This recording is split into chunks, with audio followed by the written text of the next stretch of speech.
You're listening to the Cyberwire Network, powered by N2K.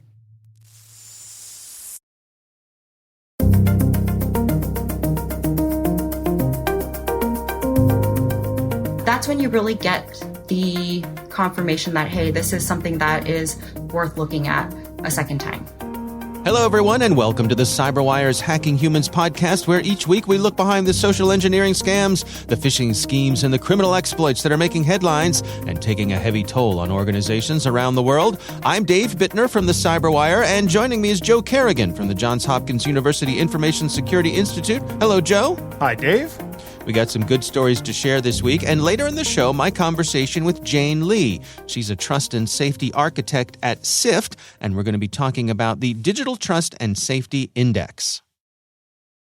All right, Joe, before we get to our stories this week, we've got a bit of follow-up here. What do we have? We have a guy I communicate with regularly, a buddy of mine named Ben from Microsoft. He says, glad to hear you guys talking about phishing simulations on Hacking Humans. I wonder if rather than doing the phishing simulation promising bonuses or surprise vacation days, that they would send out a message, an email that says, hi, everybody, we're going to give you a dollar amount bonus, and we want to remind you that we will never, ever make you click a link or open an attachment to receive a bonus or award from us ever. It's just going to be added to your paycheck automatically. Please remind your teammates too, and then give them the bonus, and do that a few times a year at random intervals. It doesn't have the simulation benefits, but I wonder if it would build awareness, at least against that particular threat, just as effectively without risking the bad feelings of, so it was just a gag and we're not getting the bonus, right? Right. Yeah, it's the ultimate carrot instead of stick thing, I guess, right? Right. When Ben said this to me, I said, this is absolutely a great idea. I think this would be very effective. And I went on to say that I don't think the benefit, the bonus needs to be a huge bonus, right? If you gave people $25 or $50 bonuses just so that you could have this opportunity to send this out, I mean, you could get around the bonus scam by paying an extra $25 to $50 an employee, or even a $10 gift card. Let's say, hey, everybody, we're going to be sending out gift cards. This is just a reminder that we'll never ask you to click on a link. Right. It's the don't click a link bonus. Right. Don't click a link bonus. Right. Right. Click here to learn more. Somebody will be around to ask you if you want an Amazon gift card or a Starbucks gift card or whatever. Right. But it's a. I think this is a great way This would be a great way to go about reminding your employees that you're never going to send them a bonus notification in the mail that's going to require that, or in the email that's going to require them to do something that is just going to take place. That's how the process works. You remind your employees of the process, because that's really the underlying problem here, is that employees are not aware of the process of how this happens. It doesn't come up as a red flag. Go, no, that's not how this works. So they go ahead and click on the link. Yeah, I think it's not a bad idea. I think it'd be interesting if an organization could sort of A/B test this and see, maybe you have different offices or different divisions or something, and see which tracks more successfully. It'd be an interesting experiment. Yeah, I think it would be low great. cost. Yep. All right, well, let's jump into some stories here. Joe, why don't you kick things off for us? Dave, my story comes from Kelly Eckerman, who is a news anchor at KMBC in Kansas City, Missouri. Got one of those K call signs because they're west of the Mississippi. That's right. You ever been to Kansas City, Missouri? I can't recall. I am really bad at remembering places I've been over the years. So I don't know, am I condemning Kansas City that it wasn't more memorable? If I was there, I can't say that I was, Joe. I have been there a number of times, and I truly enjoy the city. It's a great city. But there's something interesting about Kansas City that's coming up this weekend. And it's by the time this show drops, the results will be known, but the Kansas City Chiefs are in the playoffs. Oh, okay. Right. And they're playing a game in Kansas City. And this has to do with football, or as the rest of the world calls it, American football. Right. And they're going to be playing the Pittsburgh Steelers. By the time the episode the rest drops, of the world, by the way, where when they hold a world championship, they bother to invite other countries. Right, exactly. Our World Series only includes one other country, and that's Canada in baseball. But I digress. I digress, as I often do here. So back to the football. The Kansas City Chiefs are going to be playing the Steelers, and as I say often, scammers do not miss an opportunity to profit. And one of the ways they're going to profit is by selling fake or bad tickets to these events. So here's the thing. Have you been to an NFL game recently or ever? I have been to, I have been in the stands as a ticket holder to exactly one NFL game in my life. I have been on the sidelines as a TV cameraman and more than that. But that's different. It's been a while, yeah. Right. You get a pass for that, right? You do, yes. Yep. Yes. It's quite exciting, actually. The way, I'll bet it is. I've never been on the sidelines of any major sporting event. But I also haven't been to an NFL game in a number of years. But my wife and my son-in-law went to an NFL game, and they bought tickets online through a resale site. And these tickets are essentially just barcodes, right? Mm-hmm. Like when my son-in-law printed out the tickets, he just printed them out of his printer at his house. That here are the tickets. These are them. Show these things, and they scan the barcode. So what happens in these scams is a lot of times somebody will sell the same ticket multiple times, right? So it actually is a real ticket. But if you're not the first guy or girl to get to the game, right? You're not the first person that shows that ticket to the ticket agent at the door, you're out of luck. Oh, I see. Because that I could buy this. Yeah, I could buy this ticket from you. Right. You could sell it to multiple people. I could go online and check to make sure that this ticket is authentic. Yep. And it'll come up as saying, yeah, that's a real ticket. But unless I get to the game early, I'm not getting in. Right. Yep. If I sell that ticket to like 5 or 6 people, and if you're going to sell it to one person or you're going to sell it to 2 people, you might as well sell it to 100 people, right? Yeah. It doesn't matter how many people you sell it to. So this article has some interesting things in here on what to do. So if you're purchasing tickets, use a reputable website. There are reputable websites out there. I'm not familiar with them off the top of my head, but they actually have ways to do this. And I'm not sure what the workflow is, but go ahead and check it out. Use a reputable website and avoid using general item websites. Like don't buy tickets on Craigslist, right? Don't buy tickets on Facebook Marketplace. Chances are those are going to be scam tickets. If you're selling online, do not post pictures of your tickets because those tickets have the barcodes on them.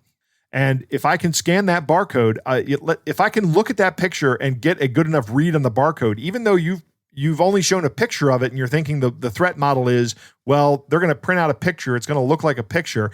If I can read that barcode with a barcode scanner, I can print out a new barcode and I can completely fake up a ticket. Right. Trivial to do that.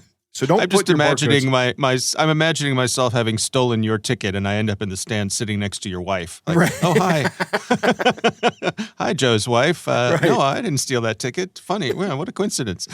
Right. Well, Joe couldn't get in, but I left him at the gate because I'm not missing the football game. Yeah, Joe's out in the parking lot listening on the radio. Right, waiting for me to come out. Right. Yeah, she is a big football fan, actually. They also recommend that if you're selling it online, go ahead and use a reputable website, one of these sites that monitors thing. I don't know how the workflow works. If purchasing or selling via an electronic payment system, know the refund policy of that payment system, like PayPal or Venmo, right? A lot of times that money is just gone. I think PayPal has a little bit more fraud protection. Like you can say, this is a fraudulent sale. The ticket didn't work when I went to get in and I'd like my money back. I don't know that you can do that with Venmo or with things like Cash App. I think it's just gone. It may be. I don't know. Maybe they have some kind of fraud protection. I don't use those apps enough to know. Other tips. If it sounds too good to be true, it probably is, right? So if you're seeing tickets for a playoff game being sold at face value when there's an opportunity for people to sell it for a little bit of a premium, that might be a tip-off that you're not looking at a real deal. If it's a cash deal, inspect the money. It isn't uncommon for someone to wrap counterfeit bills in real bills. So a lot of times, I guess they're talking here about when you're selling the ticket.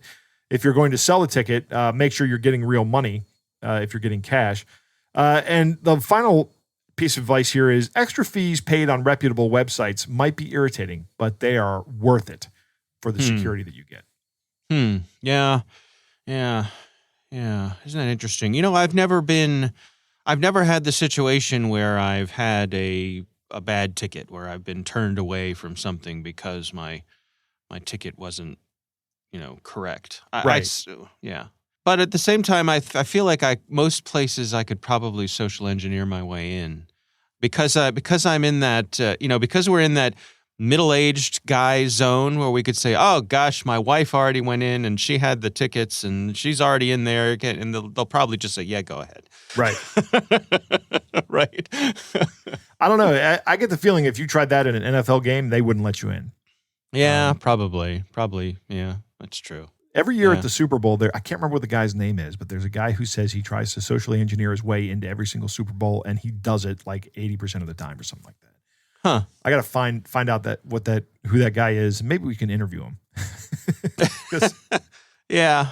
My take is that football is better on TV than in person, and baseball is better in person than on TV. I agree with you 100% on both those statements. I think football is a game that grew up with television, and baseball is a game that grew up without television. So I think baseball is much more fun in person than it is watching on TV, even though I still enjoy watching on TV. But football, I have been to 2 preseason games and have absolutely no desire to go to another football game ever again. Mm-hmm. Yeah. I just also football. It seems like football people are not my people.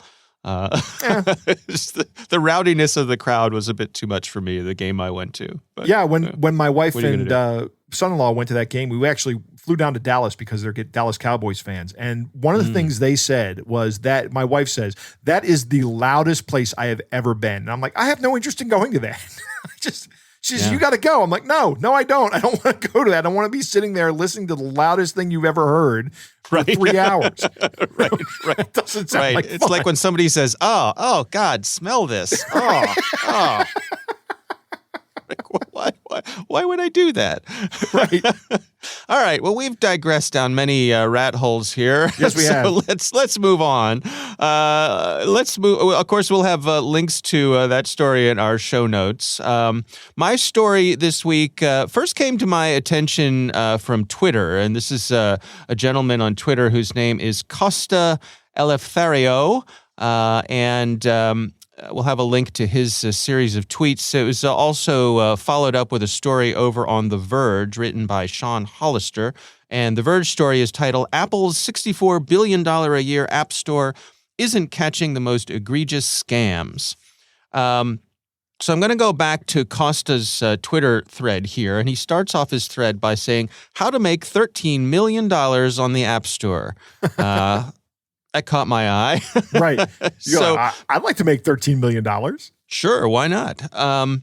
So here's the process of the scam. So I'm going to sort of paraphrase what Costa has laid out here. He says, first, make a basic app people might be searching for. And the example he uses here is an app called Volume Booster. All right? Simple app, does one thing, makes things on your phone louder. Right? I'd love to have that for my earbuds that don't play my music loud enough. Yeah, and you know what? There's utility in that app. That's a useful app. All right? But here's where it goes off the rails. Step 2, charge an absurd $10 per week auto-renewing subscription. That's easy to sign up for, but much harder to cancel. Okay, so the utility of this app is it has value. I don't think it has $520 a year in value, right? No, it does not. Okay. Step 3, buy lots of fake reviews on a daily basis. So you go out to one of these review farms, you pay them, and basically they drown out all of the bad reviews about how your app is scamming people out of money by being an auto-renew $10 per week app. Right. Here's where it gets stickier. Because this app is making so much money by buying all these fake reviews, it becomes the 135th highest grossing app on the App Store, bringing in $13 million since 2018. Wow. This thing has actually done this. They've actually brought in $13 million. Oh, yeah. Apple has featured this app many times because of its success. Okay? Really? Now, yeah. Now, let's think about this. $13 million. Apple gets 30% of that. $13 million, right? So we'll get to that part of the story in a second. Yeah, I've talked about that before. yeah, there's a perverse incentive here. So we'll get to that in a second. So the developer makes this app, actually has utility, but people get here's where this scam gets me, and here's why I think it's particularly interesting for this show, which is that to me, apps like this get people when they're in the midst of having an immediate need. Right. I wish my music were louder. I've been in this situation where I've said, I wish I could convert this to a PDF. Yes. Right? Yep. So I go looking around for PDF app, and you find an app and it says, convert your PDFs free for 7 days. I said, well, this is great. I only need to use this once. Mm-hmm. I'll install this app. And then what happens, Joe? I forget to uninstall it. 7 days later, kablooey. Right. Right. I'm paying. They get me for at least one of the charges. Now, I will say Apple is very good about refunding charges. If you go back and say, hey, I didn't want to pay for this, they're very good about that. Right. But I think what needs to happen and what's lacking here is that Apple should have a mechanism in place for app developers where they are required to have a notice pop up when an app transitions from its free trial to its paid mode. Right. A thing pops up and says, hey, this app is about to transition from being free to being paid. Do you want to continue and start paying for this app? Yes or no? Right. To me, that would fix this problem. And they don't do that. No. And I can't help wondering, do they not do that because, for example, in this case, Apple has made 30% of $13 million. Right. That's like $4.5 million. Yeah. Right. Yeah. Which, that's the money Apple has in the couch cushions, at one infinite loop compared to the money they make. But still, when you look across the app ecosystem, it's real money, and you could understand how Apple would not be incentivized to crack down on this. Yeah, Apple is absolutely not incentivized to crack down on this. Going back to your statement, Apple makes all kinds of requirements of app developers for how the app looks and feels and behaves, right? You can't get an app to open with a different look and feel approved in any Apple ecosystem. You just can't do it. So why not do two things? Why not do what you suggested and require that they notify you through a standard interface that the app is about to transition from the free trial to the paid subscription? And then why not also standardize the methodology within an app that allows a user to unsubscribe from the service? Those are the two things Apple needs to do here, and they're not doing it. And I think they're not doing it. The pessimist inside of me, the very large pessimist inside of me, says they're not doing it because they're making the $4 million from this app. And this is just one app. There are probably hundreds of apps out there like that. Yeah, sure. Pretty soon you're talking about real money, Dave, as you That's like right. That's right. Well, and to Apple's credit, they do send out notifications for annual subscriptions. For example, there's a handful of magazines that I subscribe to through Apple, and they alert you a month ahead of time that says, hey, this magazine's about to, re-up. Here's just a heads up. If you want to cancel, here's how you do it. So they do it in that case. I just wish they would do it in this case. And I'm left scratching my head. I guess the optimist in me is left scratching my head why they don't do this. The pessimist in me knows exactly why they don't do it. Yeah. Right? Because they're incentivized not to. Right, so exactly. I guess in terms of our listeners, I put out a little question about this on Twitter earlier today, and one listener wrote in and said, I set reminders for myself about these sorts of things so that I don't forget to unsubscribe. I think that's a good idea. Anytime you sign up for something that has a subscription that you're concerned about, go ahead and set yourself a reminder so that you remember to delete that app before before you get hit with that fee. Yeah, my policy is that when I see that this app has a free trial, I uninstall it and look for another app. The other thing you can do is you can look for even if you have a farm that is producing tons and tons and tons of 5-star reviews for this thing, you can still go and look and see what the 1-star reviews say, right? And Costa has a bunch of those on here about, if you actually look at the 1-star reviews, nobody pays for 1-star reviews. Nobody pays for 4-star reviews or 3, nobody pays for anything but 5-star reviews. Right. All right. Well, we will have a link to that story from The Verge as well as to Costa's Twitter thread there, both worth checking out. Joe, it is time to move on to our catch of the day.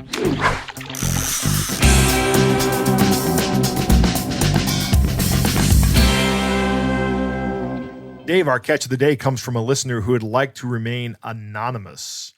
Go ahead and, this is just a letter that this person sent in about a situation at their place of work. So why don't you go ahead and read the letter that they sent to us? It's an interesting situation. It says, "Hi, Joe and Dave. Just had an interesting one at the client I'm working at. They want to supply me with a laptop and want to, quote, set it up with the least amount of downtime possible, end quote. And thus IT have sent me a message over Teams requesting my log-on details. I know from other colleagues getting these messages, they want a username and password. Mm-hmm. Naturally, I assumed it wasn't right, as firstly, the new laptop is news to me, and no one told me I was getting it. This just rings true of phishing stories. And why would IT need my own username and password? They should have them. A quick message to my gaffer, the boss, it's legit. I've had to politely raise that you can't have an IT info security policy of don't give out your password unless it's us, because we're okay. Hopefully this will only make things better. Keep up the good work." So this is the first time we've had a catch of the day that isn't a scam. This is an actual policy. Right? Yeah. And it's a very, very bad policy. Right. So here's the thing. He says, shouldn't they have my username and password? They don't have your password. They have a hash of your password. Right. But they shouldn't need your password. If they're in the admin role, they can say, guess what? We're changing your password to something that we know, and then we're going to use it, and then we can set up your laptop. And then when it's time for you to do it, we're going to ask you change your password to something for you to use. That's how this should work. This should not work with asking a user and a user for the username and password over Teams. And you may think that Teams is a secure channel over which you can ask for this information without much ramification. But if someone compromises your Office 365 account, they're going to get access to your Teams account. And if they do that, the next thing they're going to do is move laterally, and they're going to be asking people for usernames and passwords over Teams. And if you set that up as a business practice, people are going to be much more willing to do that. And then you've got real problems. No, this is absolutely something that should not be normalized. Absolutely not. Absolutely not. So, anonymous person who sent us this, if you want to let your people, listen to this, or say you've got, two guys here who know a lot about security, saying don't do that. And my question is, for your security team or for your IT team, how many people do you need me to tell you that this is a bad idea before you believe me? Because whatever that number is, I'll get that number of people for you. Right. Well, so here's a question. Suppose you're working at an organization and they come to you and request this, and it is legit. It's a legit request. In other words, it is an authorized request. Right. Do you refuse the request? I mean, how much of a stink do you make with something like this that you know is wrong and has security implications? Is this a hill to die on? That's an excellent question. And in fact, I'm reminded of my very first sales job. When I got out of college, I remind everybody I had my brief and failed sales career, but my first job was working with a value-added reseller. And it was, the owner of the company was sitting at my computer trying to set something up because he was doing a lot of IT work because that's what the company did. And the head of tech support was standing there, and the head of tech support turns to me and goes, "What's your username and password?" And I go, And the owner of the company turns around, looks at me, and very curtly says, "Username and password." And I gave it to him. And the reason I gave it to him is because I'm sitting here with the owner of the company getting ticked off at me about being concerned about giving up my username and password. Now, this is back in the 90s, right? So, I'm early in my career. Do I make a stink about this on my second or third day on the job? I don't think I do. Yeah, different time too. Different time. Different time. I don't know that I make a stink about that now. I think I mention it now. I actually, you know what? Now in my current role, I absolutely make a stink about it, right? Because I'm supposed to be a security expert. So, right. I mean, if I give them my username and password, the next words out of their mouth are, pack up your desk, get out of here. You're fired. Right. You're not the security expert we thought you were.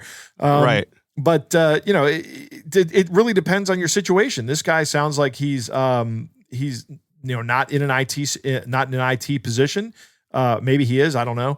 But I don't know. I think you have to weigh the decision. But you definitely make mention of it. You say first off, you do what this anonymous person said, and you ask your boss, "Hey, is this right? Is this legit? Oh yeah, this is how they do it." And then you say they shouldn't do that. That's bad practice. Right. Right. And then you make the decision as to whether or not you actually comply with the practice. Yeah. Yeah.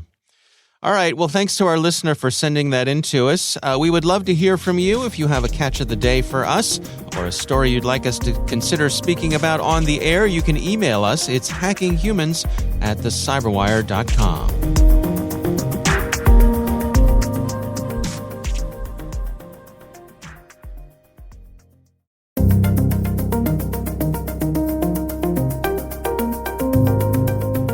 Joe, I recently had the pleasure of speaking with Jane Lee. She is the Trust and Safety Architect at SIFT, and our conversation centers on the Digital Trust and Safety Index. Here's my conversation with Jane Lee.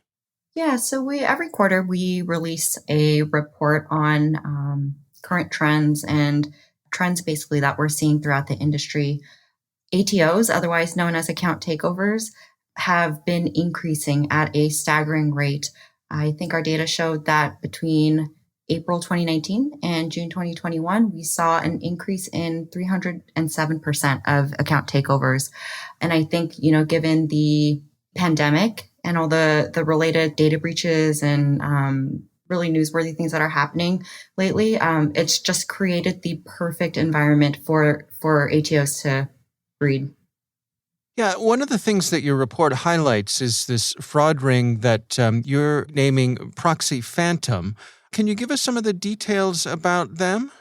Yeah, so basically what the Proxy Phantom fraud ring is, our data science team observed an unusual number of login attempts hitting several of our merchants, and then looked into it further and saw that they were also rapidly cycling through IP addresses at the same time.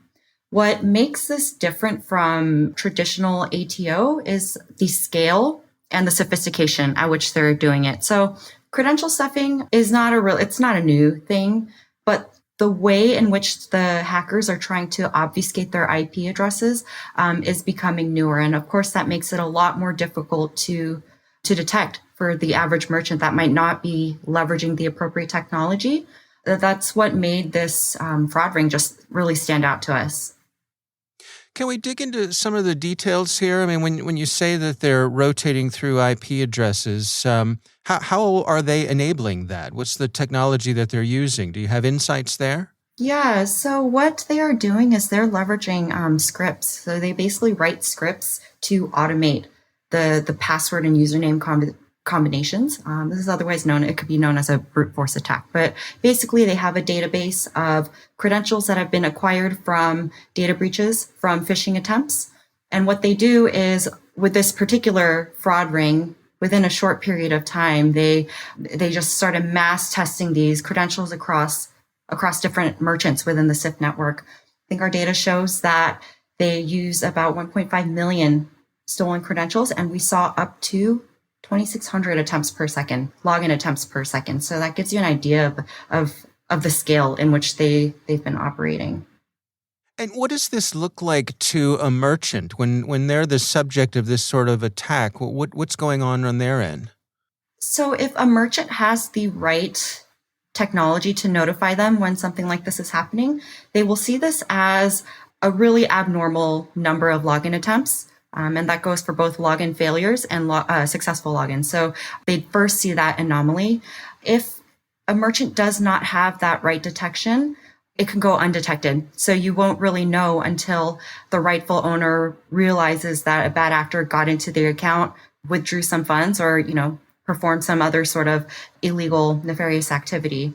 One thing I would like to add to that is with these credential stuffing attacks that the Proxy Phantom fraud cluster was conducting, you don't necessarily see that downstream event. By downstream event, I mean you don't necessarily see a transaction right away. You don't necessarily see an update password event right away. This makes it all the more difficult for merchants to know that there are these bad actors doing bad things to their legitimate users. Again, making the problem all the more challenging to detect for a lot of merchants. So this group is willing to bide their time. They have a certain amount of patience. Exactly. And, I believe you spoke to one of my teammates, Brittany, who talked about a lot of the dark web, Telegram forum chatter that happens. And what we do see is this type of information, these tactics being traded, they're being exchanged on these forums. And so what they do is they'll validate a batch of accounts. Say with the credential stuffing attack, they validated 100,000 user accounts. Those then are put up for sale on the dark web, where there are buyers that are willing to buy and get a payday out of them.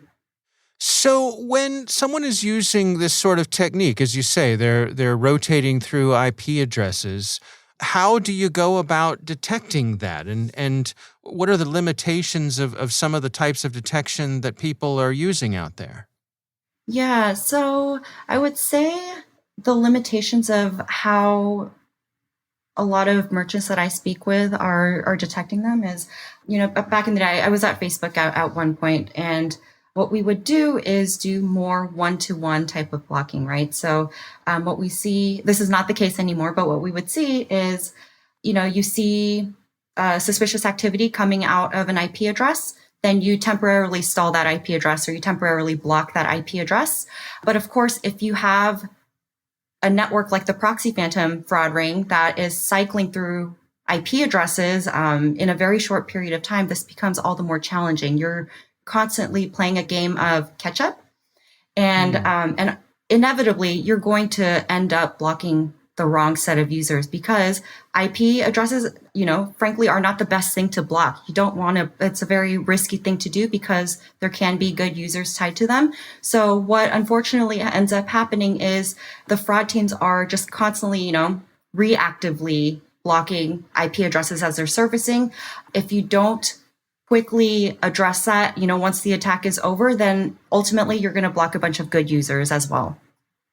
So what's the solution then? I mean, what are some methods that are effective here? So what really sets these successful merchants apart when it comes to combating rings like the Phantom Proxy fraud ring is leveraging the right technology.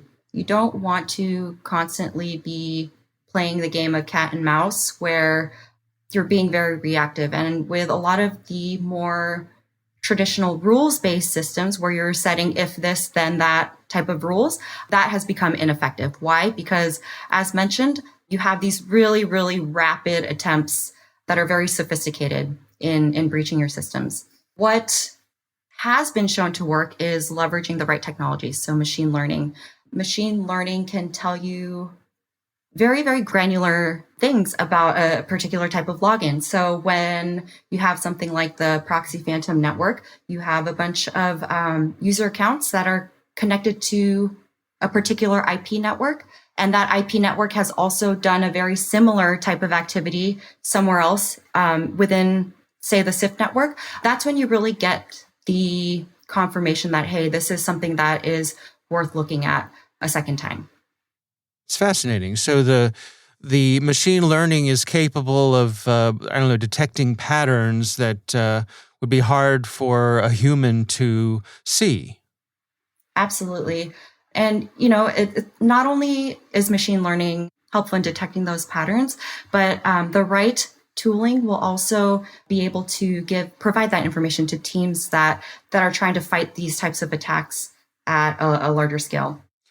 What about advice for the consumer here? If I'm someone who's making use of one of these services and this is a target for these credential stuffing folks, what are the tips for folks to best protect themselves? Yeah, so for a consumer like you and I, making sure that you practice proper password hygiene. I know it's annoying, but really leveraging things like password managers to have a diverse set of passwords. The reason why I say this is because if you are involved in a data breach, let's say a really notable one recently was T-Mobile. Our data shows, and this is confirmed by the most recent Google security study that they have, but over 65% of users recycle their passwords across different platforms. And so if, again, say you got breached or your account was compromised at a place like T-Mobile, every merchant should assume that about 65% of their users are at risk because they may have reused their password somewhere else. So from a consumer perspective, make sure that you, again, practice proper password hygiene. The other thing that I would recommend is to opt in to two-factor authentication or multi-factor authentication. A lot of merchants have this as an opt-in only feature, but again, this will protect you if there is a suspicious login that takes place on your account, to be notified or to have that the extra layer of protection. Which also leads me to the merchant side, right? If you are a merchant, really leveraging things like notifications, security notifications, 2FA, MFA, those types of technologies would really help in protecting both you and your users. Yeah, I think that's a really good point. I mean, do you think it's fair to say that as a provider, if I'm a merchant, that 2FA is familiar enough with people that at least making it an option for them isn't going to seem so strange. It's not going to seem so foreign anymore. Actually, it really depends on the vertical. So say in the fintech industry or financial services, you have users that are a lot more comfortable with having that extra layer of friction, right? Because why? They have actual tangible money attached to these accounts. We do see a little more resistance in other industries. In those cases, you have more passive options, such as security notifications, which of course is that passive email that you send to a user. If I suddenly log in from a brand new device, my Facebook will tell me, hey, can you confirm that this was you? If not, please report it here. And so you can, as a merchant, you can decide how much you want to add that extra friction. Me as a consumer, I don't mind if I get that passive notification. In fact, it helps me know that the merchant or the platform that I am transacting on is doing their due diligence to make sure that my account is safe.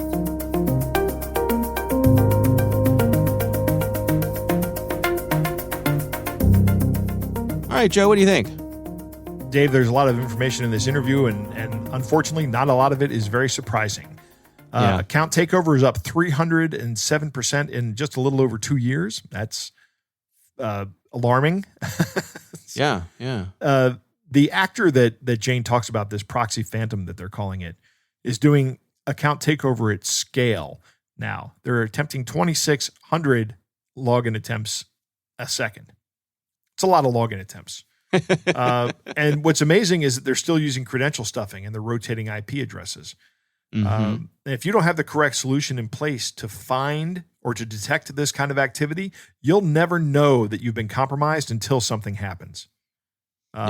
Especially with the way these guys are acting. And you pointed out that these guys are a little bit more patient than the average threat actor. They may wait. They're not going to act right away.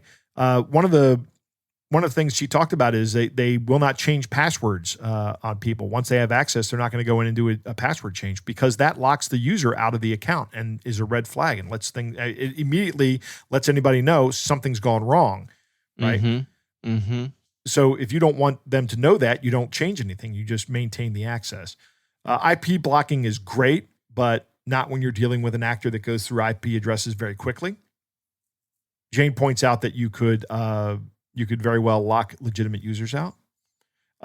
She talks about the if-then-else model and then and compares it to like machine learning. And the if-then-else model is very easy to defeat and because it's clear, rigid Boolean logic. If you do this, then if one thing is true, then behave this way. If another thing is true, then behave this way. And malicious actors have demonstrated an uncanny ability to get around that. They want to satisfy the true condition to get the result they want, and they're very good at doing that. And Yeah. That's where machine learning is going to come in and hopefully make things better. Jane puts some great numbers behind our incessant nagging about password managers. I want to walk through this T-Mobile breach that she mentioned. So let's assume that you run some system. I don't know if it's a website or a service or something, but let's look at the percentage of users that have mobile phones. We can probably assume that's pretty close to 100%, right? So that's multiplying by 1. So it doesn't have any effect. So you don't even need to consider whether or not somebody has a mobile phone. You see the T-Mobile breach in the news, and you go and you quickly do a Google search like I did, and you see that T-Mobile has about 25% of the market. So you can assume that 25% of your users are on T-Mobile. 65% of the users, this is the number that came from Jane, 65% of the users reuse passwords when you find, so now it's just a matter of multiplying 25% of 65%, and you find out a number a little over 16%. 16% is probably the percentage of people, is an estimate of the percentage of people on your system that are vulnerable to a credential stuffing attack because of a breach on another company's site. Right. So, depending on how many people you have, if you have 10,000 people on your system, that's 1,600 people. It's a lot of people. I mean, 16 may seem like, oh, that's a low percentage, but it isn't a low percentage. It's a pretty high percentage. Right. Again, for protecting ourselves, we hear, Dave, multi-factor authentication and password managers. Two great things that go great together. That's right. You can't go wrong if you're using this. It's the best thing. Even if you're just using the SMS multi-factor authentication, that absolutely stops a credential stuffing attack in its tracks, because those are just automated attacks that don't go through the process of any social engineering. They're just brute force attacks. And an SMS notification will stop that kind of attack without getting any further. Now, that doesn't mean that they're not going to set that one aside and go, well, devote a little more attention to this one if we deem it's necessary. So if you can use a more secure multi-factor than SMS, you should absolutely do it. Otherwise, if it's the only thing available to you, go ahead and use it. Yeah. All right. Well, again, our thanks to Jane Lee for joining us. We do appreciate her taking the time.